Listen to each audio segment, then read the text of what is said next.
Hey, Explore God leaders. This is a coaching video for session 1 in Explore God called Does Life Have a Purpose? Let's talk a little bit about these coaching videos. Really, I'm going to try and take 5 to 10 minutes each week to share a couple of insights to help you as you're getting ready to lead each session. Now, I recognize with this first one, it's already coming a little late for a couple of our groups, and for that, I apologize. I'm going to try to be more on top of this moving forward. So this week, I'm going to try to post at least the first 2 sessions of coaching videos, and I'm going to keep working hard to see if I can get even further ahead, posting session 3, 4, 5, 6, and 7. So I'll be working really hard at that over the course of this next week. But for this first week, for those who haven't started on Explore God yet, but are getting ready to, a couple of notes to help you get the most out of this session. First and foremost, there may be some of you who don't have non-Christians in your group. That most of your group is people who've been at church for a very, very long time, who already feel like they have answers to these questions, who don't really feel like they're wrestling with these questions personally. And so the question has kind of come up, what do I do with each of these sessions? And what I would say is a couple of things. First and foremost, then treat these sessions as a training opportunity. A training opportunity to talk about the art of spiritual conversations, how to answer these questions if people bring them up. And one of the things that's really going to help you is within every session there are 2 videos. There's the Pulse of the World video, and then there's the Curiosity Collective video. Pulse of the World is really their man on the street videos, as they're just talking to different people, not all necessarily Christians, about how they would answer whatever the big question is for that week. That is really the voice of the non-Christian in your group, if your group is made up of mostly, convinced Christians already. And so I would use those as a way of really hearing how people out on the street are thinking about this issue, and to encourage your group to dialogue around that, to ask the question, which of these responses did you find most surprising, most shocking? Have you heard anybody else offer a different answer to this question? How would you respond to it? And to really workshop that together and to talk a little bit about that as a group. Again, use this as a training opportunity. In addition, let your group be a place of sharing who are the people that you are personally trying to reach out to in your daily life. We do something in our small groups that Jenny and I lead called 2+, where we just regularly share, here are a couple people in our life that don't yet know Jesus, that we've been praying for and trying to reach out to, and asking our group to spend time praying for one another as we have those conversations with those various individuals. And so that could be a discipline that you guys incorporate into your time together if you have a group that's largely made up of already convinced Christians, okay? So that's just kind of overall couple notes to give you as you're thinking about how best to use this series. The series really is a great opportunity to learn how to have spiritual conversations with people, which is why our last small group leaders training on January 12th really focused on the art of spiritual conversations. I'm going to be posting some resources to the resources tab in your groups page that are just for you. And one of them is called Asking the Right Questions. That talks a little bit about how do you ask good questions as a part of spiritual conversation. So I might review that and just kind of get familiar with those. But let's talk specifically about session 1. Session 1 is called Does Life Have a Purpose? And that's really the big question you're going to be discussing.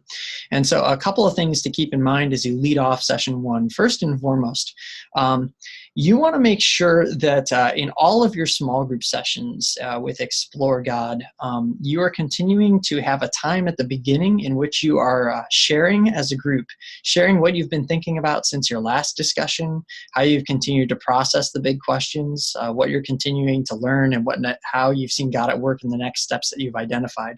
You also want to wrap up all of your sessions with a plan session in which you say, okay, in light of our discussion, what am I going to be doing this week to go deeper?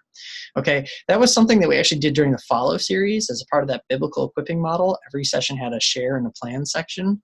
I would build that in to your Explore God conversations. And actually, it's pretty easy to do that because you'll notice in the facilitator's guide that there's a social time at the beginning and a wrap-up time at the end. That is where you can do your share and your plan. Okay, so maybe write that into your guide as just a way of reminder to make sure that you're having those conversations with people. Let's talk about the content really quick. After kind of your opening to the session, you want to make sure that you really look at the portion in the study guide called Introduction. I'm going to show you what I'm talking about by sharing my screen with you really quick. So when you look at the discussion guide for Life Has a Purpose, there's this introduction which has a great little introductory paragraph about how these conversations should be characterized within your small group. You want to make sure that you set your group up well with this. And you can either just read this paragraph, or even better, if you could write your own that kind of reflects it and you put it in your own words, that's really going to help. But what I love about this intro paragraph is it lets them know how each discussion is going to go. That there's going to be 2 short videos, one to kind of jumpstart the conversation and the question, the second video kind of more from a Christian perspective. How do we talk about these big questions?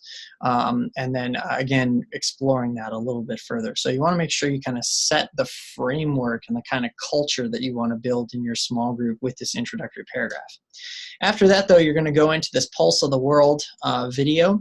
This Pulse of the World video is really good because, again, like I said, this is the man on the street.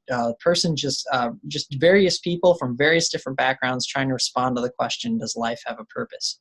And they've kind of given you 2 sample questions that you can ask in this study. Did you identify with anyone's expressed views in the film? And are you surprised to learn that 85% of people are clear about the meaning and purpose of their life? Here's a great little discipline for this very first session. That statistic, 85% of people are clear about the meaning and purpose of their life, is something that comes up in the Pulse of the World video. This can actually be a great opportunity for you to find out exactly where the people in your group are at when it comes to the question of purpose. So here's a good follow-up question that you could ask to that question. You could say, you know, I found it interesting that 85% of people are clear on the purpose of their lives. I would just be curious to know how many of you would say you're clear on your purpose in life. That could even just be a show of hands, you know, in your group. And then another maybe follow-up question is you could say, for those of you who are clear about what your purpose in life is, what is that purpose and how did you discover it? And just get a chance for them to share. This is a phenomenal series of questions for finding out spiritually where your group is at. So I would ask those questions. That could easily be the first half of your discussion right there. Just finding out what people think about their own purpose, how they find their purpose, how that gives direction to their life. For those who feel like they don't have a purpose, you know, why not? What makes this question hard?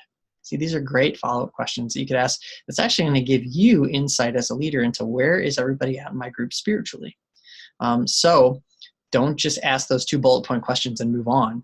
Say, I would be curious to know how many of you feel you're clear on your purpose. Where do you find it? How has that given direction to your life? If you don't know what your purpose is, what makes that challenging? And why is it so hard to identify? Okay, so that's just kind of a little tip for session 1. Then after that, you are going to go into a time of watching the Curiosity Collective video, in which you're going to have different people talking about how knowing God actually brings purpose to life. I think it's a really great discussion. And again, there's a couple bullet point questions that you could ask here to kind of get the conversation rolling. But one of the things that I found as I watched this video that I think is really intriguing is this idea of knowing how your life fits within a grander story. How knowing the story of what God is doing in the world actually helps us understand how do I fit into the bigger story and the bigger story of life. And so don't miss that. That might be something that you can highlight as a leader as you yourself share your own reflections on the video. So please make sure that you've watched that video in advance and really thought about it yourself. Another question that I really enjoyed that they've provided in the discussion guide is this question. Can you share both a time when life seemed like a random series of events and a time when it seemed like there was an intentional plan unfolding? And then you want to have a good follow-up question to that, maybe a follow-up question or 2. Saying, like, for example, if they share about a time when it seemed like there was an intentional plan unfolding, I would ask the question, so what made that feel like it was a moment of clarity? Or what made it feel like it was an intentional plan unfolding? What do you mean by that? What gave that moment in your life such meaning? As opposed to other moments when it just felt like a random series of events. The reason why I want to ask those questions is because you really want people thinking about those moments when they felt like there was a purpose to their life. Why did it feel that way? What do they attribute that to? can be a great springboard for them talking about the role that God that God does play in how we find meaning, and how you sometimes have experienced that as a group leader. And after that, you want to kind of summarize some of the main points of your group's discussion. And then what you want to let them know is that you're going to send out resources for further reflection on this particular topic. That's something you definitely want to do before you conclude your discussion time. Some people have asked the question, well, these are really, really, really big questions. What if we feel the conversation is still going? What I would say you should do at that point is you should say, we knew that these were going to be big topics. And so we knew that we were just going to be scratching the surface in our discussion time for this week. So you can do one of two things. You can say, how many of you would like to continue this conversation next week? Or if it's only one or two people saying, well, why don't we get together for coffee and continue to talk about it? You want to make sure you're following up with people. And if the group really wants to keep leaning in, keep going with them. But the other thing you could say is you can say that's part of the reason why I'm going to send out resources afterwards to continue to prompt reflection. And the resources that you're going to send out are the resources that, again, are provided in the discussion guide. If you scroll down past the group session portion, you're going to see that there's a page called Explore More on Purpose, where there's a list of videos, articles, daily stream of inspiration, recommended books, as well as actually a devotion, the scripture focus, where there's a couple questions for them to read a passage of the Bible and really reflect on it and journal out some of their thoughts. You want to send this to your group as an email. So you can actually copy and paste these into an email and send it to your small group. It's a great way to keep the conversation rolling. A couple other tips to help keep the conversation rolling: maybe start a group text thread throughout the week where people can share thoughts and continue to dialogue with one another. If you have a really large group, you might want to use the app called GroupMe, which allows you to add as many people to a group text as possible. Sometimes cell phones will only allow you to add up to 10 people to a text thread. So if you've got more than 10, you may want to start GroupMe. That allows everybody to chime in and stuff like that. But you also want to let people know that if they just want to talk with you as the leader, that they are open to do that. So make sure you're sharing your own contact information with the people in your group. So that's just a couple tips on this week's conversation about purpose. I would really recommend that if people want to explore it further, the other resource you could give them is actually the podcast. Pastor Mark did an awesome job kicking off this topic this past weekend. And you could share that podcast with people. You just go to tlc4u.org/TKW-messages on our website. Great place for people to listen to how we're talking about it and thinking it through as a church. So those are my tips for session 1. I will work on posting session 2 and 3 before the end of this week, just so that we're getting out ahead with the coaching videos. But I hope this helps you a little bit. Just get ready and know which questions to focus on, maybe how to lean into a couple of points in the conversation this week. As always, I'm available to you guys if you have any questions about how best to use this particular series in the context of your group. And I look forward to seeing what God is going to do in and through you as a result of these conversations. Thanks, everybody. Have a great week, and good luck on your